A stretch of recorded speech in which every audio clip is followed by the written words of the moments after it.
من میخواهم انگلیس صحبت کنم، پشتو میکنم.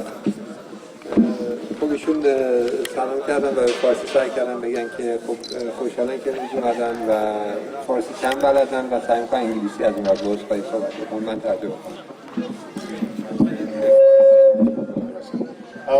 I'd like to say that I'm very happy to be here today, but I'm very sad to see so many people here in such very difficult circumstances. من خیلی خوشحالم که امروز اینجا آمدم ولی بسیار متاسفم که این همه مردم رو می‌بینن که در چنین شرایط سختی به سر می‌برن.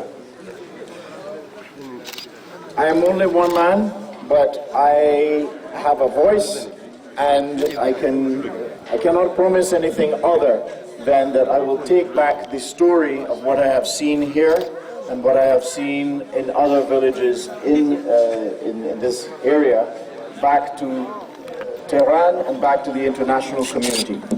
من فقط یک نفر هستم ولی خب من خودم یک صدایی دارم و نمیتونم الان به شما قول خاصی رو بدم ولی این قول رو میتونم به شما بدم که حتما صدای شما رو و اون چیزی که اینجا در این روستا و در سایر روستای منطقه دیدم به تهران و به جامعه بین‌المللی منتقل میکنم. You are calling for water and I will bear and bring that call to others who have the power to make decisions about whether that water comes here. شما تقاضای آب دارید و من این تقاضا رو منتقل خواهم کرد به کسانی که امکان این رو دارن که کارهایی بکنن که آب دوباره به اینجا برگرده. And you have the commitment of the United Nations to do whatever we can to make life a little bit easier, a little bit healthier, a little bit happier for the citizens of this area.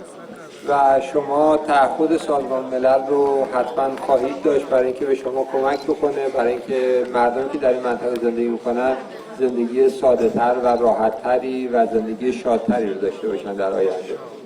همه تلاشمون رو خواهیم کرد. I thank you for your hospitality and I hope for a better future for you and your children.